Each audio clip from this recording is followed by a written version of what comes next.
देवाच्या प्रिय लोकांनो, आज एक ऐतिहासिक दिवस आहे जालन्याच्या इतिहासात. सगळ्यांच्या लक्षात राहील. एक सेवक आला होता आणि खूप मुसळधार पाऊस पण आला होता आणि सगळ्यांना वाटलं मीटिंग नाही होणार, पण जे माझ्या देवाने ठरवलंय ते कोणाला बदलता येत नसतं. आणि जे प्रभूच्या योजनेतलं काम आहे ते काम पूर्ण होतं. जसं मी आज तुमच्या पुढे उभं राहण्याआधी स्वतःला प्रार्थनेत मी ठेवून प्रभूकडे प्रार्थना करत होतो आणि देवाने प्रॅक्टिकली तुम्हाला आधीच उदाहरण देऊन तुम्हाला तयार केलेलं आहे. मोठं काम देवाचं होण्याआधी मोठ्या समस्या येतात. देवाचं मोठं काम होण्याआधी मोठ्या समस्या येतात. याचा एक अर्थ समजून घ्या. तुमच्या जीवनात जर मोठी समस्या आहे तर इथून पुढे देवाचं मोठं काम तुमच्या जीवनात होणार आहे. जर तुमच्या जीवनात तुम्ही अडचणी पाहत आहात आणि तुम्ही म्हणत आहात माझ्या जीवनातली अडचण मोठी आहे, त्या अडचणींना थोडंसं बाजूला घेऊन समजावून सांगा, हे अडचणी तुझ्यापेक्षा मोठा माझा देव आहे, तुझ्यापेक्षा सामर्थ्यवान माझा देव आहे. कारण की प्रत्येक अडचणीला आणि संकटाला जावं लागेल, कारण की जेव्हा प्रकाश आलेला आहे अंधकाराला निघून जावं लागणार आहे. प्रियांनो, हालेलुया. देवाच्या प्रिय लोकांनो, परमेश्वराने विश्वाची निर्मिती केली. संपूर्ण सगळं काही जे तुम्हाला दिसतंय आणि जे दिसत पण नाहीये त्या प्रत्येक गोष्टी माझ्या देवाने बनवलेल्या आहेत. कोणी आमेन म्हणणार आहे काय गोष्टीला? जगाची निर्मिती करत असताना प्रारंभी देवाने आकाश व पृथ्वी उत्पन्न केली. उत्पत्ती 1 अध्याय 1 ते 3 वचनामध्ये. आणि बायबल सांगतं पुढच्या वचनात, आणि पृथ्वी आकार विरहित व शून्य होती. पृथ्वी आकार विरहित. आकार विरहितचा म्हणजे काय? पृथ्वीला काही नीट आकार नव्हता. आता जशी कशी काय गोल सुंदर पृथ्वी आहे अशी ही पृथ्वी आकार घेतलेली नव्हती, आकार विरहित होती, काय बरोबर नव्हती, शून्य होती. शून्य म्हणजे काय? शून्याला काय किंमत आहे? काहीच नाही, काहीच नव्हती, शून्य होती, आकार विरहित होती. आणि जलनिधीच्या पृष्ठभागावर अंधकार होता आणि देवाचा आत्मा जलावर तळपत राहिला होता. ज्या वेळेस देव बापाने जगाची निर्मिती केली, पृथ्वी आकार विरहित शून्य आहे आणि सगळीकडे अंधकार आहे. परिस्थिती नकारात्मक आहे, परिस्थिती वाईट आहे, परिस्थिती अशी आहे की कुठलीच गोष्ट अजून अस्तित्वात आलेली नाही. आणि त्या अंधकाराकडे बघून देव म्हणत नाही फारच जास्त अंधकार आहे. देव असं म्हणत नाही सगळं काही शून्य आहे. देव असं म्हणत नाही की या परिस्थितीबद्दल देव कुठल्या गोष्टी बोलत नाही. जेव्हा पृथ्वी आकार विरहित आहे, जेव्हा पृथ्वी शून्यवत आहे, जेव्हा जलनिधीच्या पृष्ठभागावरती सगळीकडे अंधकार आहे, देव त्यावेळेस त्या नकारात्मक परिस्थितीमध्ये काहीतरी सामर्थ्याचा शब्द बोलतो आणि तो शब्द होता प्रकाश हो, आणि प्रकाश झाला. हालेलुया. तुमच्या अंधकारमय परिस्थितीत प्रकाश आणणारा तुमचा देव आहे. हालेलुया. जीवनात कुठलीही गोष्ट नकारात्मक घडत असेल तर घाबरू नका. देवाच्या प्रिय लोकांनो, त्या परिस्थितीला बदलणारा देव तुमच्या बरोबर आहे. प्रत्येक अलौकिक कार्यापूर्वी वाईट परिस्थिती असते. प्रत्येक अलौकिक कार्यापूर्वी एखादी गोष्ट चांगली घडणार आहे त्याच्यापूर्वी सैतान त्याचा पूर्ण प्रयत्न करतो आणि तुम्हाला निराश करण्याचा प्रयत्न करतो. निराशा हे सैतानाचं फार मोठं हत्यार आहे. देवाच्या प्रिय लोकांनो, आज जर तुम्ही आत्म्यात प्रबळ होत जाल तर येत्या दिवसात तुम्ही असे तयार व्हाल, काही लोक तयार पण असतील इथं, तुम्ही असे तयार व्हाल, संकट तुमच्याकडे येताना दिसलं तर तुम्ही डायरेक्ट डान्स करायला सुरुवात कराल. हालेलुया. कारण तुम्हाला माहिती आहे संकट आलंय आणि संकटाच्या आधी माझा देव माझ्या जीवनामध्ये आहे. हालेलुया. संकटाने मला गाठण्याच्या आधी माझ्या प्रभूचा वरदहस्त माझ्या जीवनावरती आलेला आहे. शद्रक मेषक अबेदनगोला तप्त अग्नीच्या भट्टीमध्ये टाकून दिलं आणि त्याच्या आधी तिथं प्रभू येशू ख्रिस्त उभा आहे. देवाच्या प्रिय लोकांनो, तुमच्या संकटाची चाहूल तुमच्या देवाला आहे. आणि म्हणून देवाच्या प्रिय लोकांनो, बारकाईने ऐका, लक्ष देऊन ऐका. बायबलचं वचन आपल्याला स्पष्ट करत आहे की ज्या वेळेस परिस्थिती नकारात्मक आहे, समजून घ्या काहीतरी मोठं काम तुमच्या देवाचं तुमच्या जीवनात होणार आहे. काहीतरी विशेष गोष्ट घडणार आहे. कितीतरी वेळा जीवनातली परिस्थिती बघून तुम्हाला वाटतं की हे सगळं आता अशक्य आहे. ही परिस्थिती बदलणं कठीणच नाही तर अशक्य आहे. लूक 18वा अध्याय आणि 27 वचन. लूक 18वा अध्याय 27वं वचन आपल्याला सांगतं. तो म्हणाला, म्हणजे तो म्हणजे कोण? येशू म्हणाला. कोण म्हणाला? येशू म्हणाला. येशू काय म्हणतो? ज्या गोष्टी माणसांना अशक्य आहेत, सगळ्यांनी म्हणा, ज्या गोष्टी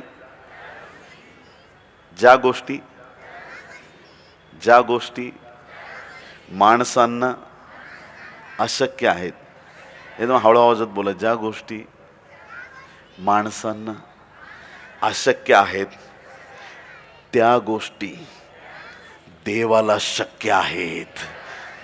ज्या गोष्टी मला अशक्य आहेत, म्हणा म्हणा म्हणा, ज्या गोष्टी मला अशक्य आहेत त्या गोष्टी माझ्या देवाला शक्य आहेत. हालेलुया. अशक्य गोष्टी शक्य करणारा तो परमेश्वर आहे. जेव्हा तुम्हाला गोष्ट अशक्य दिसते, ती गोष्ट बदलण्यासाठी परमेश्वर तुमच्यासाठी उतरून येतो.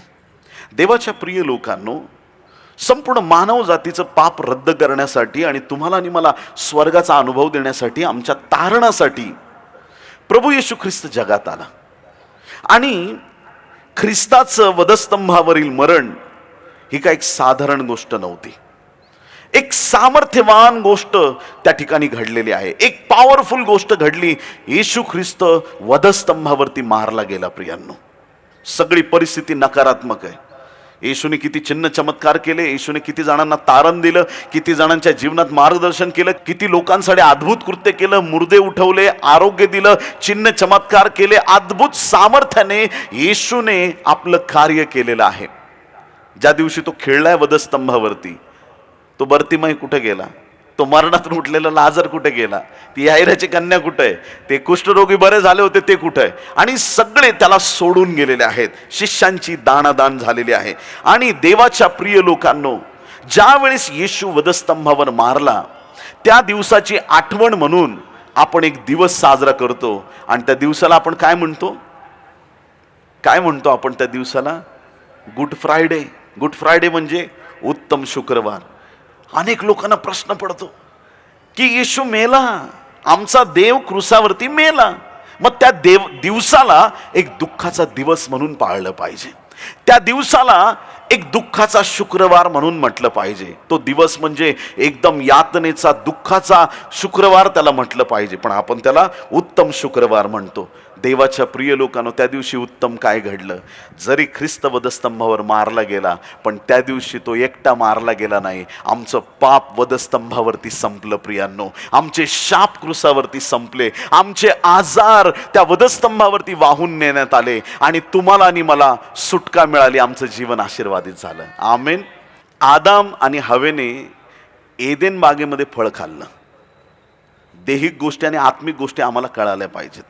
आदाम हवेने कुठे फळ खाल्लं? एदेन बागेत फळ खाल्लं.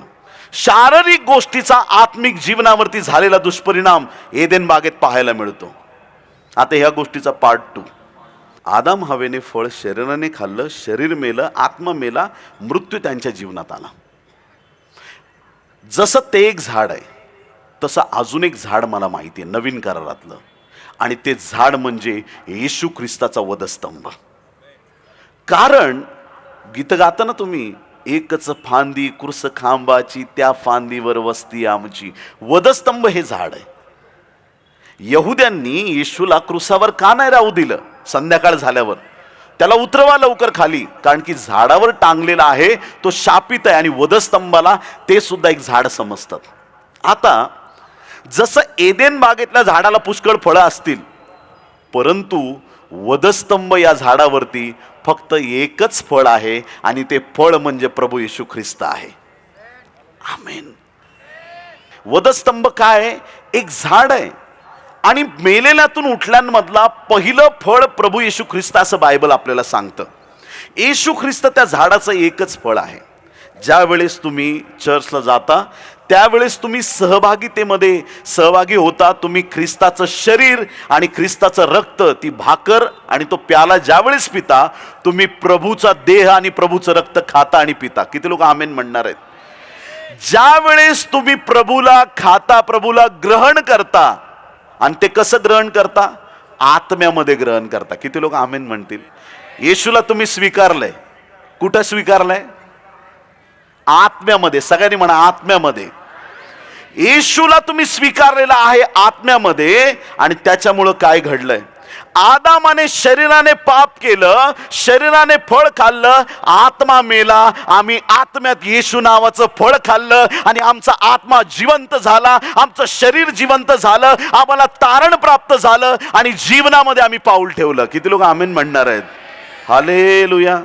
देवाच्या प्रिय लोकांनो, एक गोष्ट पक्की समजून घ्या. ख्रिस्त वधस्तंभावर जाणं सैतानाला त्याचा विजय वाटत असेल. यहुदा इस्करियोत, 12 जणांची टीम आहे येशूच्या शिष्यांची. यहुदा इस्करियोत मध्ये सैतान शिरला. कुणामध्ये? यहुदा इस्करियोत येशूच्या शिष्यामध्ये सैतान शिरला. 12 पैकी एक शिष्यामध्ये सैतान शिरला आणि त्याने येशूला धरून दिलं. देवाच्या प्रिय लोकांनो, ज्या शिष्याची निवड प्रभूने केली आहे त्याच्या सेवेसाठी, त्याच्या राज्यासाठी, त्या शिष्याने येशूला धरून दिलेला आहे. सैतान लोकांचा उपयोग करून घेत आहे. ख्रिस्त वधस्तंभावरती खेळलेल्या स्थितीत आहे. मान लवून त्याने पूर्ण आपला प्राण सोडला आणि सैतानाला वाटलं असेल माझा विजय झाला. एक दिवस गेला, सैतान खुशीत असेल. दुसरा दिवस गेला, सैतान खुशीत असेल. पण तिसऱ्या दिवशी पहाटे येशू ख्रिस्त मरणामधून विजयी झाला. हालेलुया. येशूने सैतानाचं मस्तक ठेचलेलं आहे. सैतानाने किती पण उड्या मारू द्या, तुम्ही येशूचं नाव घेताच त्या दुष्टाला पळून जावं लागतं. जो अभिषेक देवाने तुम्हाला दिलेला आहे, तो अभिषेक हारण्याचा अभिषेक नाही, तो जिंकण्याचा अभिषेक आहे. तो अभिषेक पडण्याचा नाही, तो अभिषेक उठण्याचा आहे. तो अभिषेक दूर जाण्याचा नाही, तो देवाजवळ येण्याचा अभिषेक आहे. देवाच्या प्रिय लोकांनो, येशूला फार मोठ्या संकटातून जावं लागलं आणि म्हणून आज तुम्ही आणि मी देवाच्या जवळ आलेलो आहोत. जेव्हा जेव्हा संकट येतात, समजून घ्या काहीतरी देवाचं मोठं काम होणार आहे. हालेलुया. अद्भुत गोष्टी होणार आहेत. देवाचं असीम सामर्थ्य प्रकट केलं जाणार आहे आणि प्रभूचं गौरव होणार आहे. एक दिवस असा होता की परमेश्वर देवबापाने अब्रामाची परीक्षा बघण्याचा निर्णय घेतला. आता परीक्षा बघायची तर कशाचं, काही एक्झाम हॉलला नाही बोलवलं त्याला की चल आता हा 100 मार्काचा पेपर. नाही, परीक्षा तर एकदम कठीण होती. एकच प्रश्न होता, पण 100 मार्काचा एकच प्रश्न, सगळ्यात कठीण प्रश्न त्याला आला. आणि प्रश्न काय होता? तुला जो मुलगा दिलेला आहे तो परत मला पाहिजे. हो का देवा? तोच का मुलगा इसाक तुला पाहिजे? बरं बाप्पा, देतो मी. आणि मग पहाटेच उठून आपल्या मुलाला घेऊन, चाकराला घेऊन, सगळं इंधन घेऊन, लाकडं घेऊन अब्राम पोचला. आता काळजीपूर्वक ऐका देवाच्या प्रिय लोकांनो. अब्राहमाने, देवाच्या प्रिय लोकांनो, त्या ठिकाणी जाताना कुठल्याही गोष्टीचा मागचा पुढचा विचार केला नाही. अब्राहम, असं खूप अभ्यासकांचं मत आहे की जसं अब्राहम त्या डोंगराच्या एका बाजूने आपल्या मुलाला घेऊन वरती चाललाय डोंगरावरती, दुसऱ्या बाजूने एक एडका पण तिकडून चढत असेल. तुम्हाला कळतंय मी काय म्हणतोय? ज्यांनी बायबल वाचलंय त्यांना कळणार आहे मी काय म्हणतोय. तुमचे प्लॅनिंग एकीकडून चाललेत, पण तुम्हाला दिसत नाही त्या बाजूने देव दुसरी प्लॅनिंग तयार करत आहे. तुम्ही योजना करत आहात, माझ्या पगारात मी असं करील, आणि देव कुठून तरी दुसऱ्या काहीतरी योजना तुमच्यासाठी करत आहे. तुम्हाला कळणार पण नाही की तुमच्या देवाने तुमच्यासाठी कसा चमत्कार केलेला आहे. अब्राहम आपल्या एकुलत्या एक पुत्राला त्या वेदीवरती नेऊन ठेवतो. बाबा, अर्पण कुठे आहे? बाळा, तुला काय सांगू आता, प्रभू पाहून देईल. अब्रामाने न भिता, न थरथरता सुरा हातात घेतला आणि आपल्या एकुलत्या एक मुलाचा वध करण्यासाठी त्याचं मन तयार झालं. आणि देवाच्या प्रिय लोकांनो, त्याच क्षणी उत्पत्ती 22:11-13 वचनात बायबल सांगतं, तेव्हा परमेश्वराच्या दूताने त्याला आकाशातून हाक मारून म्हटले, आब्रामा, आब्रामा. तो म्हणाला, काय आज्ञा? मग तो बोलला, तू मुलावर आपला हात चालवू नकोस, त्याला काही करू नकोस, कारण तू आपल्या मुलाला आपल्या एकुलत्या एक मुलालाही माझ्यापासून राखून ठेवले नाहीस. यावरून तू देवाला भिवून चालणारा आहेस हे मला कळले. तेव्हा अब्रामाने दृष्टी वर करून पाहिले, तेव्हा आपल्या मागे झुडपात शिंगे गुंतलेला एक एडका त्याला दिसला. मग अब्रामाने तो एडका घेऊन आपल्या पुत्राच्या ऐवजी अर्पण केला. किती लोक आमेन म्हणतील? वाव, काय विश्वास आहे, काय विश्वास आहे. आणि म्हणून अब्रामाला विश्वासणाऱ्यांचा पिता म्हटलेला आहे. आपल्या स्वतःच्या पुत्राला त्याने राखून नाही ठेवलं, देवासाठी तो समर्पित करायला तयार झाला. देवाने सांगितलं हात आवर, आणि हात आवर म्हटलं. त्यांनी नजर वरती करून बघतो तर एका ठिकाणी झुडपामध्ये एक एडका तिथं अडकलेला होता. देवाच्या प्रिय लोकांनो, देवाचा दास या नात्याने ज्या कानांपर्यंत हा आवाज जातोय, तुमच्या जीवनावर मी एक भविष्यवाणी करत आहे. जसा तो एडका झुडपात अडकलेला होता, अब्रामाने तो सोडून आणला आणि वेदीवर अर्पण केला. तसे जिथं तुमचे आशीर्वाद अडकलेले आहेत, ते सगळे अडकलेले आशीर्वाद तुमच्या जीवनाकडे धावत येत आहेत.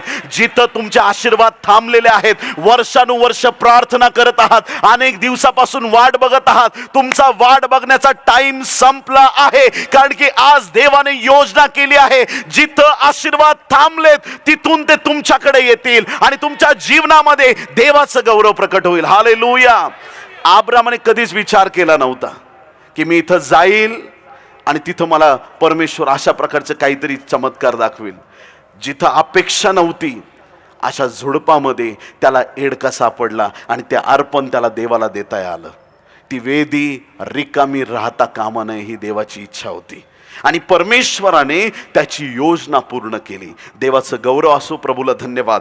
देवाच्या प्रिय लोकांनो, त्याच प्रकारे बायबलमध्ये एक डॅशिंग माणूस होता. देवाचा अभिषिक्त शास्ता होता, शास्ता. आणि त्याची शक्ती केसांमध्ये होती, लांब केस, वस्त्रच लावलं नाही कधी. तर शमशोन देवाच्या प्रिय लोकांना असा अभिषिक्त होता. काही लोकांना अभिषेक मिळतो पण सांभाळता येत नाही.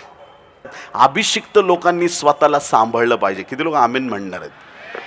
त्याला समजत नव्हतं तो अभिषेक कसा सांभाळायचा.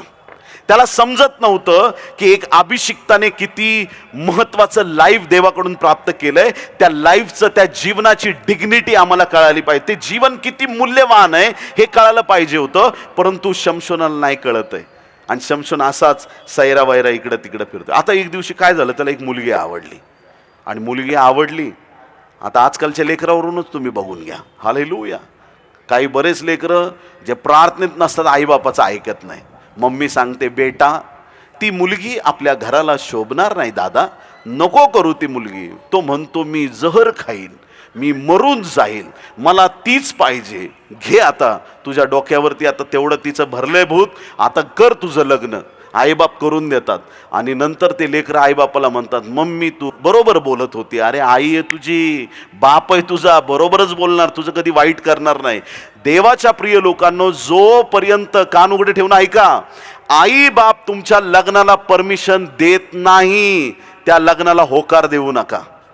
देवाच्या प्रिय लोकांनो, आई बापाला नाराज करून तुम्ही स्वतः आयुष्यात कधी खुश राहू शकत नाही. तुमच्या आई वडिलांशी तुम्ही बोलायचंय आणि तुम्हाला सगळ्या गोष्टी मनमोकळेपणाने घरामध्ये बसून सॉल्व्ह करायच्यात. जर घरचे विरोध करतायत, घरच्यांना विरोधात जाऊन काहीच करू नका. कुणी आमेन म्हणणार आहे का? आज्ञाधारकपणा शिकवतोय मी तुम्हाला बायबलमधून, ही बायबलची वचनं आहेत. देवाच्या प्रिय लोकांनो, ज्या वेळेस तिम्ना इथली एक मुलगी शमशोनाला आवडली आणि शास्त्रे 14वा अध्याय 5 ते 9 वचनामध्ये ही घटना सविस्तर दिलेली आहे. आणि आता जेव्हा त्याला ती मुलगी आवडली, बायबल सांगतं 5वं वचन, शास्त्रे 14 आणि 5, शमशोन आपल्या आईबापासह तिम्ना येथे गेला. तो तेथील द्राक्षमळ्याजवळ येऊन पोहोचला, तेव्हा एक तरुण सिंह गर्जना करत त्याच्या अंगावर आला. चाललाय मुलगी बघायला आणि कोण आलं गर्जना करत? सिंह त्याच्या अंगावरती आला. आणि देवाच्या प्रिय लोकांना 6वं वचन, तेव्हा परमेश्वराचा आत्मा सामर्थ्याने त्याच्यावर आला. त्याच्या हातात काही हत्यार नव्हते, तरी त्याने करडू फाडावे तसे त्या सिंहाला फाडून टाकले.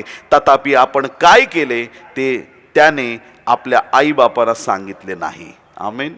काय स्थिती आहे? आईबाप पुढे गेलेत, शमशोन एकीकडे राहिलाय आणि जाता जाता जाता मुलगी बघायला चाललाय. काय आनंद असेल एकदम. मुलगी पाहायला चाललोय, पसंत पडली, आईबाप तयार झाले, चला आता लग्न होणार आहे, आनंदाने चाललंय. आणि अचानक सिंहाने त्याच्यावर हल्ला केला. आणि त्या सिंहाने हल्ला करण्याच्या आधी, त्याला जखमी करण्याच्या आधी पवित्र आत्म्याने शमशोनाचा ताबा घेतला आणि शमशोनाने करडू फाडावा असं त्या सिंहाला फाडून टाकलं. किती लोक आमीन म्हणणार आहेत? वा वा, किती अद्भुत काम. मग शमशोन तिम्नाला गेला, मुलगी पसंत केली आणि बोलला लवकर येतो लग्न करायला तुझ्याशी. आणि मग गेला परत आपल्या घरी आणि परत नेक्स्ट टाइम परत रिटर्न आला. आणि जेव्हा तो परत येत होता त्यावेळेस पुढची जर वचनं तुम्ही बारकाईने वाचली तर तिथं लिहिलेलं आहे की जेव्हा शमशोन परत एकदा त्या वाटेने आईबापासहित येत होता, त्या ठिकाणी त्याने आईबापाला सांगितलं थोडं पुढं चला, आणि तो बरोबर मागं थांबला. लेकरं करतात ना कधी कधी, आईबापापासून लपाछुपी खेळतात. तसंच शमशोन आईबापाला सांगत नाही लास्ट टाइम काय झालेलं आहे. आणि मग गपचूप त्याला ही इच्छा होती की लास्ट टाइम मी जो सिंह मारलाय त्या सिंहाचं काय झालंय हे पाहण्यासाठी तिथं गेला. आणि जसा तो तिथं गेला, ते सिंहाचं वाळलेलं शरीर, तिथं मेलेलं शरीर होतं. आणि त्या शरीराच्या आतमध्ये त्याला मधमाशाचं पोळं सापडलं. आणि त्याने तिथला मध काढला आणि त्याने तो मध खाल्ला आणि त्याच्या आईबापाला पण दिला. किती लोक आमेन म्हणणार आहेत? हालेलुया. सिंहाच्या कलेवरामध्ये, सिंहाच्या मृतदेहामध्ये त्या ठिकाणी मध असणं ही एक अशक्य गोष्ट आहे. त्याने अपेक्षा केली नव्हती की तिथं मला काहीतरी मिळणार आहे. ज्या भूमीवरती, ज्या स्थानावरती सिंहाने त्याच्यावर हल्ला केला होता त्याच जागेवर देवाने शमशोनाचं तोंड गोड केलं. किती लोक आमेन म्हणणार आहेत? हालेलुया. देवाच्या प्रिय लोकांनो, हा आमचा जिवंत परमेश्वर आहे. ज्या समुद्रामध्ये जाळं टाकून टाकून पेत्र थकला, अपयशी झाला, त्याच समुद्रामध्ये परमेश्वराने मोठं यश पेत्राला दिलेलं आहे. किती लोक आमेन म्हणतील? हालेलुया. देवाच्या प्रिय लोकांनो, ज्या गोष्टी तुमच्यासाठी कठीण आणि अवघड आहेत त्या गोष्टींपासून पळून लांब जाऊ नका. माझा देव परत त्याच भूमीवर तुम्हाला उभं करणार आणि त्याचं गौरव प्रकट करून घेणार. जिथं तुम्ही हारले होते तिथं तुम्हाला तो विजयी करणार आहे. ही वाणी ज्या कानांपर्यंत जात आहे हे वचन स्वीकारा प्रियांनो. तुमची अपयशाची भूमी यशाची भूमी बदलून जाईल. जिथं तुम्ही महान रीतीनं खूप अडचणीत होतात त्याच भूमीवर देव तुम्हाला सफल करणार आहे. त्याच भूमीवर देवाचं मोठं आणि महान गौरव परमेश्वर प्रकट करणार आहे. देवाने त्याच्या दासासाठी महान काम केलं. अब्रामाला माहित नव्हतं काय मिळणार आहे झुडपात, पण झुडपात त्याला देवाच्या अर्पणासाठी येडका मिळाला. शमशोनाला माहित नव्हतं त्या सिंहाच्या कलेवरात काय मिळणार आहे, तिथं त्याला मध मिळाला, स्वतः खाल्ला, आई बापांना पण दिला. किती लोक आमेन म्हणतील? परमेश्वर थक्क करणारा परमेश्वर आहे. आपला देव असा परमेश्वर आहे प्रियांनो की तो तुम्हाला आश्चर्यचकित करून टाकतो. तुम्ही विचार केला नाही असं काम, अशा गोष्टी, अशा सामर्थ्याच्या गोष्टी करून तो सगळी परिस्थिती बदलतो आणि आम्हाला आश्चर्यचकित करतो. एक दिवस असा होता की कानागावी लग्न होतं आणि त्या लग्नामध्ये मरिया त्या लग्नात होती. येशूला आणि शिष्यांना पण त्या लग्नाचं आमंत्रण होतं. किती लोक आमेन म्हणतील? आता काही लोक असतात बिना आमंत्रणाचे जातात, पण आमंत्रण असलेलं चांगलं असतं. काही लोक बळत जातात, नाही का? चला जाऊ द्या. कुठं बळत जायचं? जिथं देवाचं काम चाललंय तिथं बळच गेलं पाहिजे. किती लोक आमेन म्हणणार आहेत? प्रभूचं काम आहे ना. ती पापी स्त्री कशी, तिला काय कोणी बोलवलं होतं का? नाही. सगळे अख्ख्या गावातले प्रतिष्ठित लोक त्या घरात आले होते शिमोनाच्या. आणि त्या परिस्थितीमध्ये ही स्त्री तिथं जाऊन पोहोचली. तिला कसलं आमंत्रण? आलाबास्त्र कुपिंग घेतली आणि गेली त्या घरामध्ये. सगळे बघत असतील खालीवर, हिला कोणी बोलवलं, पण सगळ्यात मोठं काम तिच्याकडून देवाने करून घेतलं. कुठं आम्ही जायचं बिना आमंत्रणाचं आम्हाला कळालं पाहिजे.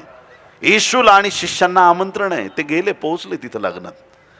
आणि ह्या योहानाच्या 2 अध्यायाच्या 1 ते 11 वचनामध्ये बायबल ती घटना खूप सुंदर रीतीनं आपल्याला सांगते.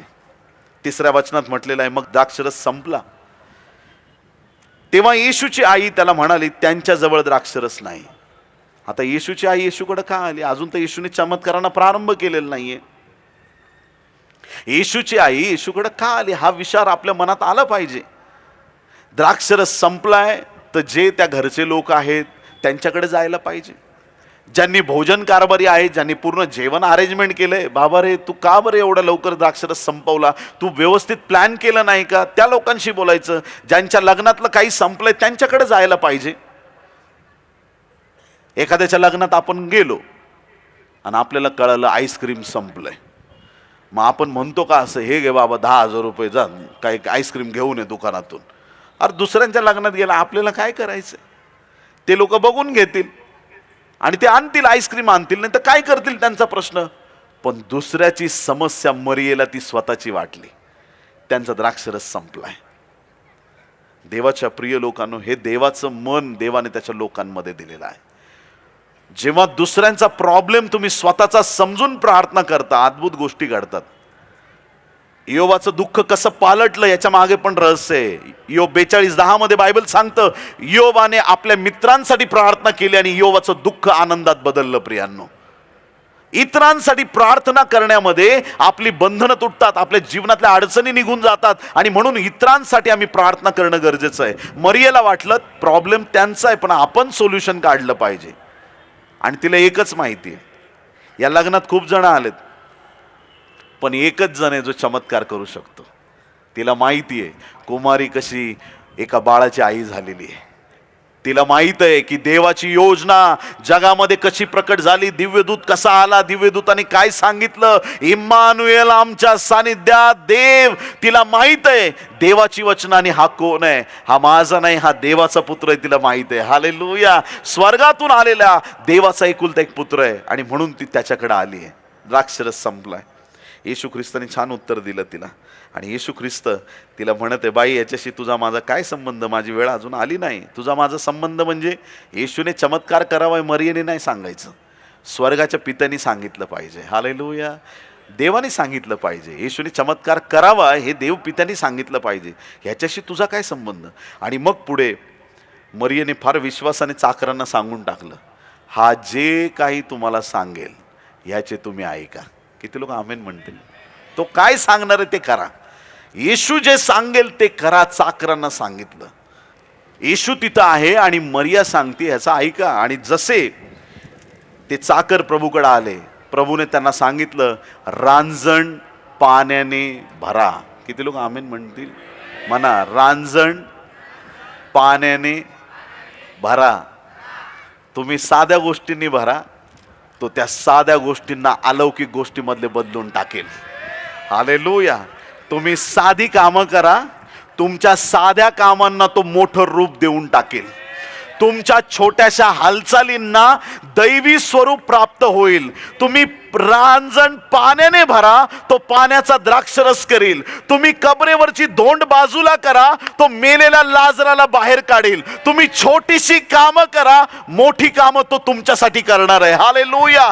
अद्भुत गोष्टी करणारा तुमचा आणि माझा हा प्रभू आहे. सामर्थ्याच्या गोष्टी करणारा. रांजण पाण्याने भरा. त्याच घरामध्ये द्राक्षरसाचे पण पात्र होते, पण येशूने त्यांना नाही वापरलं.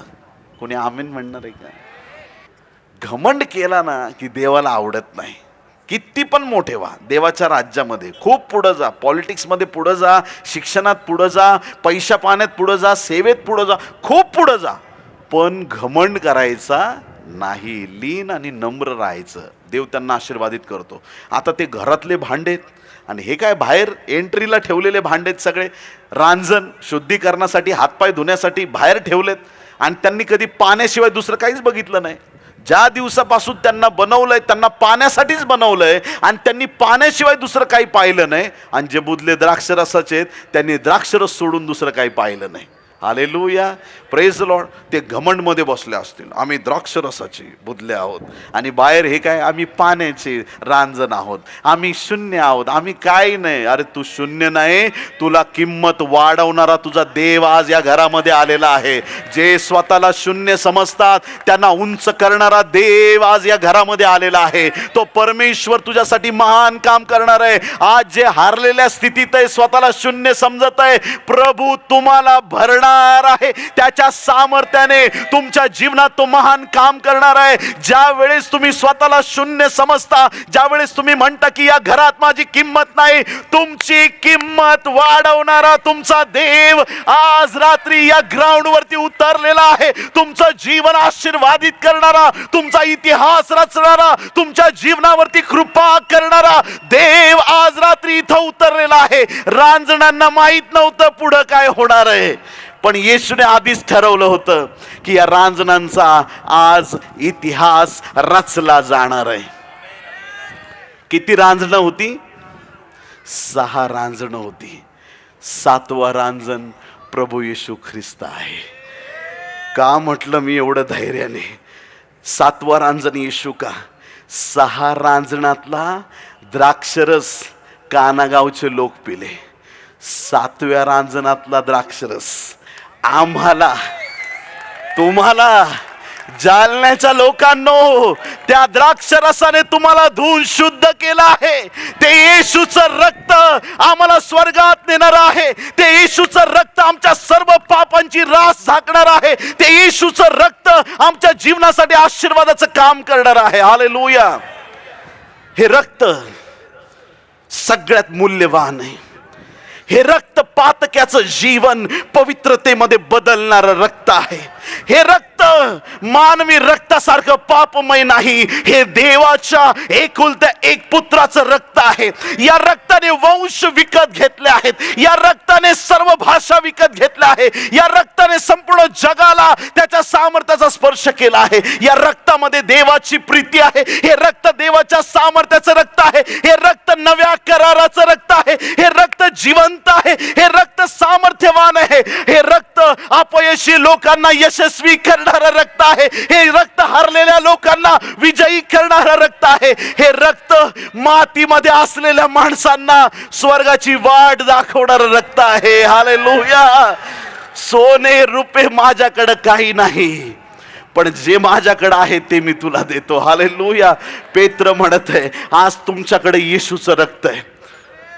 ते याजक होते जुन्या करारातले की ज्यांच्याकडे ते रक्त असायचं. एक अर्पण दिलं बाहेरच्या अंगणात, याजकाने रक्त घेतलं आणि घाबरत घाबरत त्या पवित्र स्थानात गेला. आणि बघा, त्या पवित्र स्थानातून अति पवित्र स्थानात गेला. कराराच्या कोशावरती ते रक्त शिंपडलं. त्याचा विधी संपला, तो बाहेर आला. रक्त फक्त कुठं शिंपडायचं? कराराच्या कोशावर. पण आज ते रक्त कराराच्या कोशावर नाही, तुम्ही देवाच्या कराराचा कोश आहात. तुम्ही देवाचं मंदिर आहात. ते रक्त तुमच्यावर शिंपडण्यात आलेलं आहे. त्या रक्ताने तुम्हाला धुवून शुद्ध केलं आहे. ते रक्त महान सामर्थ्य आहे. त्या रक्ताने तुमच्या जीवनात अद्भुत काम केलंय. हे रक्त येशूचं रक्त आहे. हे रक्त विजयी करणारं रक्त आहे. हालेलुया. म्हणा येशू रक्तम जयम जयम. घोषणा करत राहा, घोषणा करत राहा. येशूच्या रक्ताची घोषणा करत राहा. ज्यावेळेस हे रक्त देवाच्या प्रिय लोकांना फक्त मुख्य याजकाच्या हाती असायचं, आज ते रक्त तुम्ही तुमच्या जीवनावर डिक्लेअर करू शकता. जुन्या करारामध्ये त्यांच्याकडे जनावरांचं रक्त होतं, त्यांच्यासाठी एवढे मोठे आशीर्वाद होते. तुमच्याकडं आज रात्री येशूचं रक्त आहे प्रियांनो. हालेलुया. येशूने पाण्याचा द्राक्षरस केला. अलौकिक आहे. 3 गोष्टी आपण पाहिल्या. आता ह्याचा एक आत्मिक दर्जावरती जाऊन अर्थ बघायचा आहे आणि त्याच्यासाठी सीट बेल्ट बांधून एकदम व्यवस्थित बसावं लागेल. तयार आहेत तुम्ही? अब्राहमाने झुडपात एडका पाहिला. तो एडका अब्राहमासाठी किंवा त्याच्या मुलासाठी नव्हता, तो त्याने देवाला अर्पण केला. तुम्हाला देवाला जे द्यायचंय ते देण्यासाठी देव तुमची गरज पूर्ण करेल. दुसरं उदाहरण आपण पाहिलं शमशोनाचं. तो मध त्याला मिळाला, तो त्याने खाल्ला, आई बापाला दिला. तुम्हाला जे पाहिजे आणि तुमच्या परिवाराला जे पाहिजे ते स्वर्गातून देव तुम्हाला देणार आहे. हालेलुया. तुमच्या परिवाराची गरज देवाकडून सामर्थ्यानिशी पूर्ण केली जाईल. कुणी आमेन म्हणणार आहे? आणि तिसरं उदाहरण आपण पाहिलं, पाण्याचा द्राक्षरस केला आणि तो द्राक्षरस फक्त येशूला आणि त्याच्या परिवाराला नाही, आलेल्या सगळ्यांना तो उपयोगी ठरला. हालेलुया. याचा अर्थ काय? जे देवासाठी द्यायचंय ती गरज पूर्ण होईल, जे तुम्हाला पाहिजे ती गरज पूर्ण होईल, जे समाजासाठी पाहिजे ती गरज पूर्ण होईल. याचा अर्थ तुमच्या प्रत्येक गरजा चमत्कारिक रीतीनं तुमचा देव पूर्ण करणार आहे. हालेलुया. देव तुम्हाला स्वर्गातून त्याच्या स्वर्गीय आशीर्वादाने भरणारा परमेश्वर आहे. हालेलुया. नेहमी माझ्या बोलण्यात मी बोलतो, ज्या दिवशी आई बरोबरची तुमची नाळ तुटली, तुमची नाळ तुमच्या देवाबरोबर जोडलेली आहे आणि तुमची प्रत्येक गरज स्वर्गातून पूर्ण केली जाते. तुमचा यहोवा देव तुमच्या गरजा पूर्ण करणार आहे. येशूच्या नावात जे काही मागाल ते तुम्हाला प्राप्त होईल. हालेलुया. परमेश्वराचं कार्य होण्याच्या आधी कठीण परिस्थिती आलेली असते. अब्रामासाठी कठीण परिस्थिती आहे, देवाने येडका देऊन टाकला. शमशोनासाठी कठीण परिस्थिती आहे, मध देऊन टाकला. काना गावच्या लग्नात कठीण परिस्थिती आहे, परमेश्वराने चमत्कार केला, अद्भुत कार्य आणि द्राक्षरस देऊन टाकला. तुमच्या जीवनात काय कठीण परिस्थिती आहे? तुमची गरज स्वर्गातून पूर्ण केली जाईल. तुमच्या प्रार्थना लोकांना ऐकू जातील की नाही मला माहीत नाही, पण तुमची प्रार्थना डायरेक्ट स्वर्गात पोहोचते. तुमच्या प्रार्थनांची उत्तरं डायरेक्ट स्वर्गामधून येतात. परमेश्वर तुमच्या प्रत्येक प्रार्थनांची उत्तरं देणारा देव आहे. तो अद्भुत सामर्थ्यवान परमेश्वर आहे, अद्भुत काम करणारा देव आहे. देवाच्या प्रिय लोकांनो, या दिवसांमध्ये जसजसं तुम्ही देवाजवळ जात राहाल, निंदा, छळ, अपमान, अनेक गोष्टींना सामोरे जाण्याची तयारी ठेवा आणि कुठल्याही गोष्टीला घाबरू नका, कारण की देवाने तुम्हाला निवडून वेगळं केलेलं आहे. हालेलुया. निंदा झाली, स्वतःला धन्य समजा. कोणी तुमच्या विरोधात वागलं, देवाला धन्यवाद द्यायला सुरुवात करा. अडचणी आल्या तर लक्षात ठेवा की काहीतरी मोठं काम होणार आहे. प्रॉब्लेम नंतर प्रमोशन येणारच आहे प्रियांनो. हालेलुया. समस्येनंतर देवाचं काम होणारच आहे. तिकडे गल्ल्यातला किती पण ओरडू द्या, किती पण मोठं वादळ येऊ द्या, किती संकट येऊ द्या, अजिबात जीवनामध्ये घाबरू नका. प्रभूचं काम प्रभू करणार आहे. येशू ख्रिस्त त्या मचव्यामध्ये जसा उठला आणि उभा राहिला, त्याने त्या वादळाला दटावलं आणि बायबल सांगतं वारा पडला.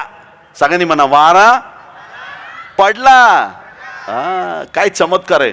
वारा पडला, दागोन पडला, गल्ल्यात पडला, सैतान पडला. हा सगळा प्रकार इथंच घडला. Praise the Lord. हालेलुया. मी काय सांगत आहे तुम्हाला, तुमचे वैरी तुमच्या पुढं पडताना तुम्ही पाहाल, माझा देव तुम्हाला सफल करील, यशस्वी करील. कुठल्याच गोष्टींना, संकटांना, जीवनातील अरिष्टांना घाबरू नका. एका योद्ध्यासारखं सामर्थ्यानिशी उभं राहा. थोड्या काही गोष्टी ऐकल्या की लगेच भयभीत होऊ नका. अडचणींना सामोरे जायला शिका, कारण की जो देव तुमच्या बरोबर आलेला आहे तो प्रत्येक अडचणींना दूर करणारा परमेश्वर आहे. तांबडा समुद्र दुभागणारा देव तुमच्या बरोबर आहे. यार्देन दुभागणारा परमेश्वर तुमच्या बरोबर आहे. अद्भुत काम करणारा तो प्रभू तुमच्या बरोबर आहे. आमेन. बोले येशू मसीह की. देवाच्या प्रिय लोकांनो, परमेश्वर आपल्याला शिकवत आहे, निंदा झाली तर आनंद व्यक्त करायचा. कसा करायचा? साधं सुद्धा नाही करायचं, वचनातूनच वाचतो म्हणजे तुम्हाला कळेल. तुम्हाला ज्या दिवशी म्हणाल ना, अगं बाई ती तुझ्याबद्दल असं असं बोलली, मग तुम्ही असं म्हणा, हा असं कसं काय बोलली, तसं नाही करायचं. वचन वाचतो आता, ऐका. लूक 6:22-23. मनुष्याच्या पुत्रामुळे लोक तुमचा द्वेष करतील. खरंय? खरंय का? मनुष्याच्या पुत्रामुळे लोक तुमचा द्वेष करतील, तुम्हाला वाळीत टाकतील, तुमची निंदा करतील आणि तुमचे नाव वाईट म्हणून टाकून देतील, तेव्हा तुम्ही धन्य. आमेन. त्या दिवशी, दुसऱ्या दिवशी नाही. काही लोक नंतर देवाला टाइम देतात, देवा पुढच्या वर्षी मी तुझा गौरव करेल. गा कधी निंदा होईल त्या दिवशी. आनंदित होऊन उड्या मारा. किती लोक आमेन म्हणणार आहेत? तुमची निंदा झाली, आनंद करा, उड्या मारायला सुरुवात करा. कारण पहा, स्वर्गात तुमचे प्रतिफळ मोठे आहे. त्यांचे पूर्वज संदेश त्यांना असेच करत असत. हालेलुया. या जगात तुमची निंदा होईल, निंदा झाली समजायचं वरती बापाने मोठं प्रतिफळ ठेवलेलं आहे. हालेलुया. इथं कुणी तुच्छ लेखला समजायचं स्वर्गात खूप मोठा सन्मान मिळणार आहे. अडचणी आल्या की चमत्कार येतात. प्रियांनो, देव तुम्हाला अडचणीत ठेवणार नाही. तुमचं लहान मूल तुम्ही बरोबर हाताला धरून चाललेले आहेत आणि चालता चालता चालता लेकराला काहीतरी ठोकर लागली, लेकरू पडलं. तुम्ही असं म्हणता का, पडलं तर पडू दे, जाऊ दे, दुसरं लेकरू देईल देव. पडलं तर पडू दे, जाऊ दे. गुडघे फुटले का बाळा, जाऊ दे, नको, मला तू दुसरं फ्रेश लेकरू देवाला मागून घेऊ. करतो का आपण असं? अरे काळं बेंद्र असलं ना लेकरू तरी आहे म्हणतं, माझ्या सोन्यासारखं सुंदर बाळच जगात कुणी नाही. तुमची वाकडी तिकडी आणि काळी कुळी लेकर तुम्हाला एवढी प्रिय आहेत, देवाला तुम्ही किती प्रिय आहे त्याचा विचार केलाय का? आपलं रक्त सांडलं त्याने स्वतःच, आणि तुम्हाला आणि मला विकत घेतलं. आमचं जीवन त्याने आशीर्वादित केलेलं आहे. हालेलुया. मग तो आमच्यावर एवढं प्रेम करायला तयार आहे, मग आम्ही का घाबरावं? आम्ही का भ्यावं? आम्ही कोणत्या गोष्टीचं भय बाळगावं? यहोवा परमेश्वर आमच्या बरोबर आहे. येशूचं नाव आमच्या बरोबर आहे. पवित्र आत्म्याने आमच्यावर पाखर घातलेली आहे. आम्ही भिणार नाही. हालेलुया. बोलो येशू मसीह की. ख्रिस्ती लोकांचा आता पॅटर्न डायलॉग झालाय, आम्ही घाबरलोय, आम्ही घाबरलोय. अरे हट, तुला घाबरण्यासाठी नाही, तुला धैर्याने उभं राहण्यासाठी देवाने बोलवलेलं आहे. संकटांना बघून घाबरू नका. संकट आले, निंदा झाली तर कसं नाचायचं? उड्या मारायच्या. आज नंतर असंच करा. तुमच्या आवडीचे गाणे आहेत ना देवाचे, कुणी कुठं सांगितलं तुझी निंदा झाली, चल अक्का आपण घरी जाऊ. मग तिला वाटेल की अरे घरी जाऊन काहीतरी डिस्कशन होणार आहे, कसं झालं, काय झालं, चला मी पण येते, तुम्हाला घरी जाऊन सगळं सांगते काय झालं, माझी निंदा झाली. लगेच चांगलं मस्त गाणं लावायचं टीव्ही वरती देवबापाचं, आणि डायरेक्ट दोघींनी पण डान्स करायचा, एकदम प्रभूचा गौरव करायचा. हालेलुया. ती म्हणाल अगं तुला झालंय काय, तुझी निंदा झालीये. अरे इथं निंदा झालीये म्हणून स्वर्गात माझं मोठं प्रतिफळ आहे. मी आनंद करणार आहे, मी देवाचं गौरव करणार आहे, मी प्रभूचं नाव उंच करणार आहे. लोक तुम्हाला तुच्छ समजतील, त्या दिवशी आनंद करा. प्रियांनो, अडचणी आल्या तर समजून घ्या, चमत्कार पण ऑन द वे आहे. हालेलुया. चमत्कार येत आहे, तुमचे आशीर्वाद येत आहेत, तुमच्यासाठी प्रभू महान काम करत आहे. हालेलुया. देवाच्या प्रिय लोकांनो, कुठलंही देवाचं अद्भुत काम परमेश्वर करत असताना त्याची योजना तो तुम्हाला रिव्हील करतो. याजकांनी कराराचा कोश खांद्यावरती घेतला आणि ते पुढे चालू लागले. यार्देन दुथडी भरून वाहत होती, वाहून जातील लोक, अशी स्थिती आहे. याजकांची पाऊलं यार्देनेला लागताच यार्देनेचे 2 भाग झाले. आपल्या ख्रिश्चन लोकांचं थोडं उलट आहे. प्रभू आधी नदीचे 2 भाग कर, मग नंतर मी चालतो. पहिलं 2 भाग केलेले दाखव, मला डोळ्यांनी बघायचं बाबा, मी लांबच थांबल. नाही, मला पाण्याची भीती वाटते. एकदा मी अशीच पाण्यात पडली होती, असंच पाण्यात पडलो होतो, खूप टांगळ्या खाल्ल्या, मित्रांनी वाचवलं मला. नाही बाबा मी नाही, पहिलं 2 भाग कर. नाही, पहिलं विश्वासाने पाऊल टाकावं लागेल. देव चमत्कार करायला तयार आहे. एलियाने आपल्या झग्याची वळकुटी केली, मारली पाण्यावरती, यार्देनीचे 2 भाग झाले. रिटर्न येताना आलिशाने तोच झगा घेतला एलियाचा, आणि जे त्याने केलं होतं तेच त्याने परत केलं. हालेलुया. जे एलियाने जे काम केलं, झगा घेऊन पाण्यावरती मारला, आलिशाने लक्षात ठेवलं होतं एलियाने काय केलं तेच त्याने केलं. म्हणजे एलियाची कॉपी आलिशाने केली. तुम्ही एलियाची मोशेची करू नका, तुम्ही डायरेक्ट येशू ख्रिस्ताची कॉपी करा. हालेलुया. येशूने जे केलं ते मी करणार आहे. हालेलुया. देवाच्या प्रिय लोकांनो, येशूला फॉलो करा. Praise the Lord. हालेलुया.